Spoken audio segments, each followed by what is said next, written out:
Joining me now for a closer look at what's playing itself out in that market scene is McCurrie from FNB Wealth Investments. Wayne, always a pleasure. Good afternoon. Yes, good afternoon. All right, Wayne, keen to get your thoughts here. Green screens all around. I think it's the first day in a while where we've seen such positive sentiments. What's driving us today? Well, look, I suppose we've had positive sentiment on the financials, but especially the industrials for a couple of days now. It's just the mining shares that's been pulling everything down. At least they're stable today to a little bit on the upside. Certainly Kumba and Anglos, as you said, are going up. So it's more the mining sector stabilizing, and Naspers and Prosus continue to go up because they've been the drivers over the last 3 days, in fact, on our market. But it is a better day, and we're also obviously then seeing some more stability in the markets overseas and some stability in the rand. Let's talk about Naspers and Prosus and what we are seeing at this rally. What is informing, these positive sentiments over these businesses? Well, I can talk about it now because that is my stock pick. At the end of the day, it all boils down to what Tencent is doing in China. Now, as we know, Tencent is a very, very large Chinese internet company, and they've got fingers in every online pie that you can imagine. They do.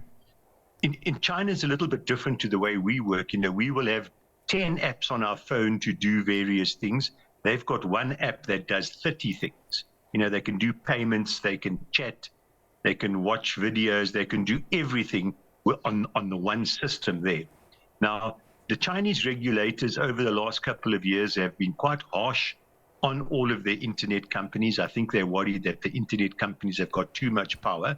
And one of the things that they've done is limit the number of games that these companies can come on with, new games, and also limit the amount of time that users can spend playing these games. So it's been a tough environment for them. But luckily enough, what has changed is that Tencent has brought out what appears to be a new blockbuster gaming game. I mean, I know nothing about it. I certainly don't game.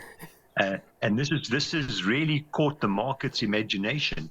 So the rise in Naspers and Prosus is purely on the back of this new game out of Tencent in China. Also keen to get your thoughts on what we're seeing coming out of the US PMI data coming in, still showing an expansion, but at a slower rate here. Are we seeing the kinds of signs that we'd like to see for just a slowdown in that US economy based on this PMI data, Wayne? And any expectations for the GDP data out later this week? Look, the US economy is surprisingly strong. If you had have asked me 2 years ago, what would happen to the US economy if short-term interest rates went from 0 to 4% and the long bond went from 1 to 5%, I would have said the US is going to go into a recession. They clearly haven't. The data is slowing down, but they're still going to get growth, and the GDP number will be reasonable. If you follow the IMF, they say the US is going to grow by 2.5% this year. So that's still a good number. But it is encouraging that there are signs of a slowdown, because that means inflation should also slow down. And ultimately, that means interest rates are going to fall, and maybe they'll fall before the end of the year, because that's what everyone is waiting for. Certainly crossing fingers there. Also keen to get your thoughts on Tesla. They came out with a set of numbers. They didn't quite meet expectations, but I think the interesting one here is, I guess, them conceding that they need to make cheaper cars, Wayne, and they expect to have those out by 2024, 2025. I guess this does show that with the new entrants in the EV space, that has kind of shifted pricing a little bit. Correct.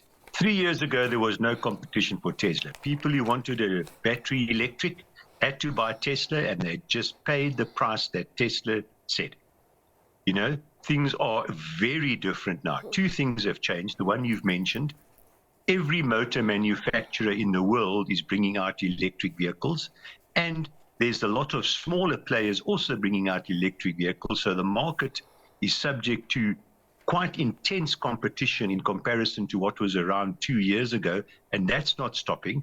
The second thing, and maybe the more important one, quite frankly, is that people they're turning off battery electric cars, because no matter how the technology changes, it still takes you longer to charge your battery than to fill up with fuel at a garage. No matter how much the technology changes, it'll always take longer. and people just weren't prepared to spend so many hours a day charging their car and then having limited range. You can't have a car that's only got 500, 800 kilometers range when you want to drive to Cape Town. That means you've got to stop overnight and charge. So what has happened is that people are now going for hybrid cars. So they're still electric, but obviously there's a internal combustion engine charging the battery. So EV seems to be moving now away from pure battery electric to hybrid. And that's the second negative on Tesla. And we've seen the share price come under intense pressure. We've seen them announce that they're going to retrench 10% of their staff to try and boost profits. And now we've seen the announcement, hey, our cars are too expensive and other guys are selling cheaper cars. We've got to cut the cost of our cars. So Tesla's in a bit of a difficult spot at the moment, actually.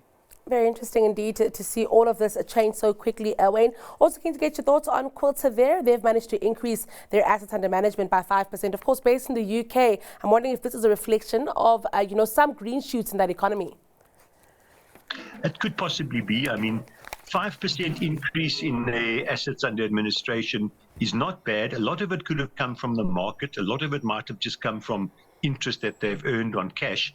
But it is nevertheless still positive for the company that their assets under management are going up.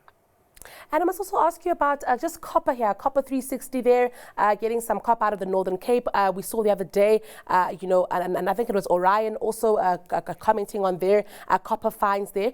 Is South Africa back on the map in terms of copper mining? Look, this is still small, eh? So, I mean, it's very encouraging that they are producing copper and they'll go to 1,000 tons concentrate per month. But this is small. It really is small. Mm-hmm. And Orion as well is also quite small. I mean, as I said, it is encouraging news. But I'll just say one little cautious word. Be more careful with the company that comes up with this 3 cents announcements per day. Because whenever I turn on my sends, there's something from Orion and there's something from Copper 360. They might just be trying a little bit too hard to tell you the good news. So, I mean, always be a little bit cautious in the share market when you see such excess use of sends. I mean, you can take Copper 360's announcement today, talk about spectacular, so maybe they're just trying to, maybe they're overselling just a little bit. But Orion the other day was even worse. I mean, you have to be a qualified geologist to have understood their sends announcement. It goes on for pages and pages and pages, so yeah. But it is good news that we are getting some copper back. And Oakkeep, Nubberbeep, I'm old enough to remember when Oakkeep and Nubberbeep were still listed companies on the JSE producing copper. Wow. Well, Wayne, I think it's some important wisdom there for us. Thank you so much for it. I'm keen to get your stock picks in a bit. But first, I'd like us to reflect on counters that have found favor with your industry peers. So my stock pick for the day will be MultiChoice Group.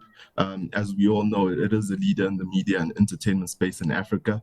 Its share price is already up about 50% year to date.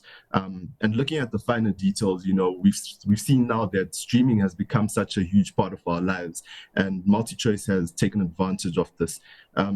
In its last reports, DSTV Stream reported a growth in its active users by 87% from July to September in 2023, which is significant. But that trend was also similar across the premium subscriptions, which grew 5%. So looking at that alone, you can tell that there is a healthy and growing underlying business which the company can monetize on in the future. Also looking at its expansion efforts, it's also venturing into sports betting, and that in itself is a huge market. And as well as the ongoing acquisition efforts by Canal Plus, it kind of represents, the potential growth that it has.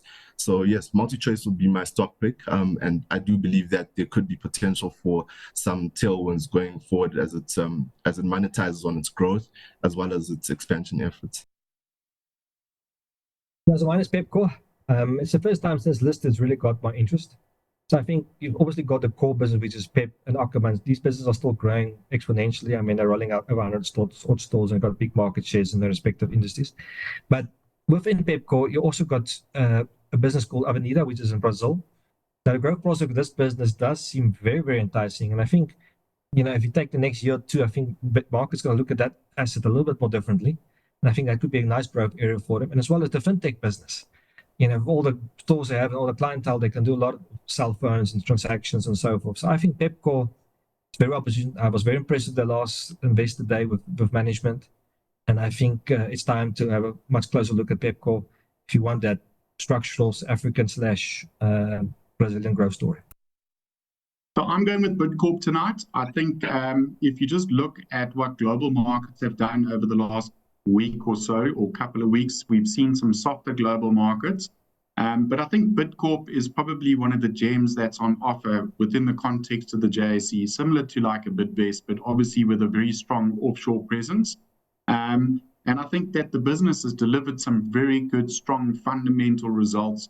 If we do see interest rates come down at some point, I mean, the sort of rhetoric is that interest rates are going to remain higher for longer. But if we do start to see that turn and that cycle start to turn, you will start to see some increased consumer spend. And obviously, I think that plays into the hand of a stock like Bidcorp. So I think fundamentally very sound. It's looking like it's at an attractive level to start buying.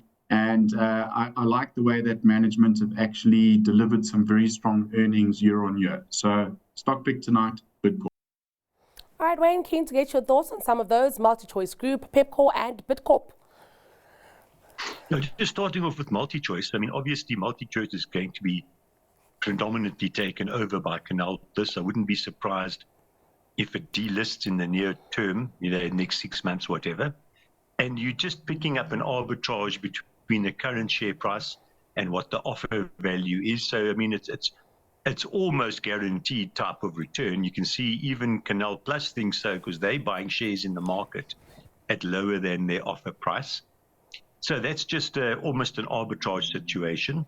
I don't think we will be able to participate in the company once Canal+ and this compulsory offer is actually finished. I think it'll be delisted. Pepkor, I agree. I think Pepkor is a very nice company, relatively low rating in the market. They're doing well. Their overseas exposure is also going to pick up and hopefully boost their earnings going forward a little bit. And then the last one is Bidcorp. Bidcorp has always been a fantastic company. In fact, putting the mining companies aside, because they've always been global business, you could make a very strong argument that Bidcorp is the only South African company that's gone overseas and made a success of it. You can name 10 companies that made a failure. You can't name any that made a success. And I also agree that Europe and the UK in particular, their economies will probably benefit more in the falling interest rate environment than what the USA has done. So I think it's very well poised. The rating of the market's not high. So I actually agree with all three of the recommendations. Brilliant. And with that said, which counter are you going with this afternoon? I'm going with Naspers. I've really explained it earlier on in a commentary on the market. The Chinese tech shares are just too cheap. And even though the shares have gone up quite significantly in the last couple of days, I think there's still more upside, simply because I think there's more upside in Tencent than what its share price has moved on the back of this new game that they've launched. Brilliant, Wayne. It has been an absolute pleasure speaking to you this afternoon. Thank you so much for your time. That was your Midday Markets Update with Wayne McCurrie from FNB Wealth Investments.